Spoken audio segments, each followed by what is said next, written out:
Today we are going to talk about Caleb Ewan, the Australian sprinter, about his bike, the Ridley Noah Fast Disc 2020. Okay, so this year most of the peloton is racing on the disc brake type bicycle. Until 2019, it was not most, but some riders did the transition from rim brake to disc brake. This year in 2020, we are going to see most of, if not all, racers, the pro racers, racing on disc brake bikes, including the sprinters, like Caleb Ewan from Lotto-Soudal team. He's racing this year on the Noah, which is exactly the same frame design as last year, except for the fork. The fork is a new one. It got a little bit more rake, which means offset. I'm not sure if it's on purpose because of the disc brake, so it gives a better wheelbase. Sorry, I'm going to recap. The rake being a bit bigger, it does increase the wheelbase. So this gives more stability to the bike. So I'm kind of jumping straight in the design technical stuff. But the thing is, that's the only things that change compared than last year Noah. So only the fork is new. And it does actually change slightly the design of the bike. So I'm not sure if it was on purpose requested by Caleb, or it's just for technical issues here. I'm not sure. One thing is on the fork, I really like there is a small, like on the airplane, like a Boeing or Airbus, most of the plane now have a small wings at the end of the wings. So actually, Ridley did include the same style of design at the bottom of the fork, where there is an axle just behind. It did include what they call the F wings. That's a marketing name for Ridley to describe those little wings, which are supposed to decrease drag. So we are going to see if Caleb wins more race than last year. Last year he did a very good year. So, going back to the bike now. Caleb is 165 centimeters tall. I don't have the details of his legs length or upper body length, so it's very difficult to know the precise bike setup for the saddle and the handlebar distance.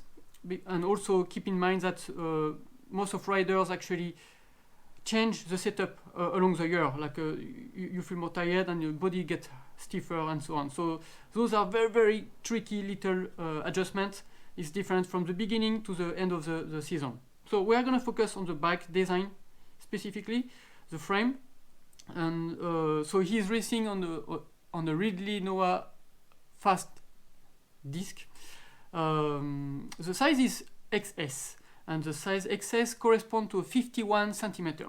This size is taken from the bottom bracket axle up to the top tube virtual, because I'm going to explain, virtual top tube horizontal line. So I recap: bottom bracket center to the top tube horizontal line. This is a virtual line. Because the frame, most of the frame now are designed with a sloping top tube. The sloping means the top tube goes down as it goes toward the rear of the bike. So it's not a straight or horizontal line, it's going down.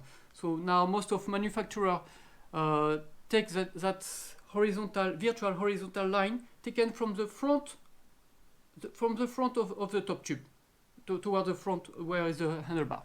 So this is how it's calculated as a 51 centimeter frame.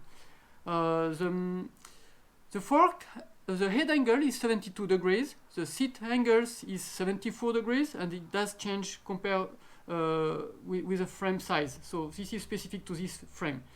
The wheelbase is, as I said, is slightly longer than last year because of new fork. So this year is 975 millimeters wheelbase.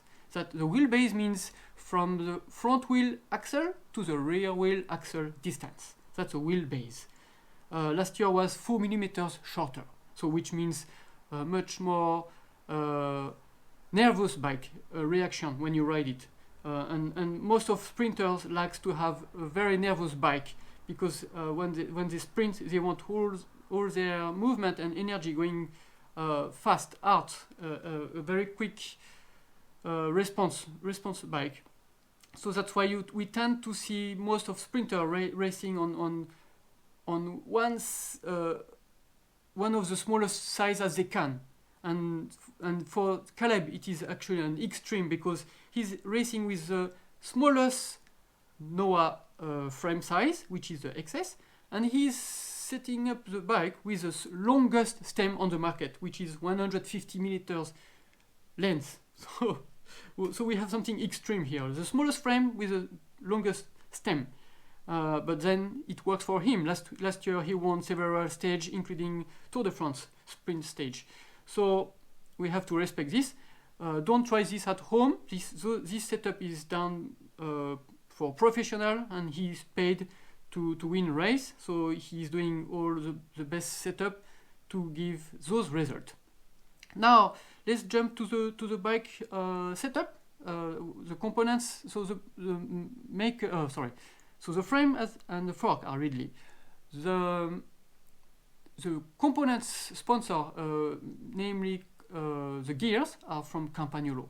And Campagnolo is the Super Record EPS electric 12-speed group set. It was included on the bike last year for the first time.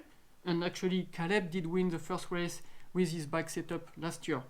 So Campagnolo did invest a lot of money to create this brake group set. So it's no surprise to see this year the maker pushing for this brake setup on all the bikes. So now we see this bike is on this brake. This does actually include, it does add 500 grams approximately compared to the last year setup, rim brake to this brake, 500 grams difference. However, it's still a fairly lightweight bike. This bike is approximately 7 kilograms and 300 grams. So which is pretty much lightweight for a bike with this brake. And however, it is a bike for sprinter. A sprinter is the main objective is decreasing drag and also losing as less power as possible on the bike. This is why the bike is not designed to be the lightest one. It is designed to transfer all the energy of the sprinter out to the rear wheel. And that's for also the reason why another sponsor of the team is Seabear ceramic bearings. So not surprisingly, all the bearings are ceramic bearings, including the wheels and bottom brackets. And the pedals are the Look KO Carbon ceramic. So as you understand now, everything is turning on ceramic bearings. And that's the idea is to lose as less watts as possible to transfer all the energy of the sprinter when he's putting everything out. All have to be out to the rear wheel. The wheels are actually the Campagnolo Bora, and they are fitted with Vittoria. Vittoria is the tire maker from Italy, sponsoring also the team. And those bikes are equipped with tubular tires. So they are not tubeless tires, they are not clincher tires, they are actually tubulars. And one of the reasons why all the professional teams race on tubular is because it gives better power output than anything else. That's technical. I will come another time explain the specific reasons and how to use it. But for now, for this topic today, the bike is currently set up with tubular diameter of roughly 25 to 26, depending of the race day. Sometimes they go down a little bit, sometimes they go up a little bit on the tubular section. It depends of the race they're going to race that time. If it's one day race, or if it's like, let's say, Paris-Roubaix, where you got like all those stones and holes, or if it's a fast stage, just one day race. So the tires are going to be different.